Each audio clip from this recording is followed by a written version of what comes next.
সিলেটের শাহজালাল বিজ্ঞান ও প্রযুক্তি বিশ্ববিদ্যালয়ে আইন অনুষদ সহ নতুন করে ১৩টি অনুষদ চালুর উদ্যোগ নেবে সরকার। এমন পরিকল্পনার কথা জানিয়েছেন শিল্প ও বাণিজ্য মন্ত্রী খন্দকার আব্দুল মুক্তাদির।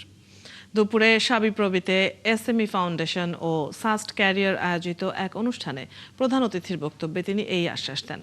মন্ত্রী বলেন, একটি উন্নয়ন প্রকল্পের আওতায় শাবিপ্রবিতে ১৩টি নতুন অনুষদ চালুর পাশাপাশি একটি ছাত্র হল ও সুইমিং পুল নির্মাণ করা হবে।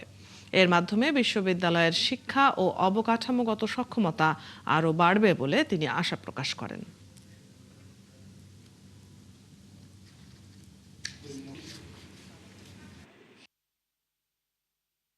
আমাদের উপাচার্য এবং উপ উপাচার্য বলছিলেন তাদের কিছু পরিকল্পনার কথা।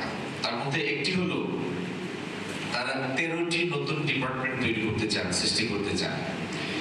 এই শাহজালাল ইউনিভার্সিটির ট্রান্সপোর্টের জন্য অনেকগুলি বাস তাদের দরকার, অনেকগুলি বাস, এবং একটা নতুন ছাত্র হল তৈরি করতে চান, একটা সুইমিং পুল করতে চান, শাহজালাল স্টাডিজ ল ডিপার্টমেন্ট নতুনভাবে সংযোজন করতে চান। আমি তাদের বলেছি সমস্ত তাদের উন্নয়ন প্রকল্পগুলি একটা প্রকল্পের অধীনে এনে প্রস্তাব করতে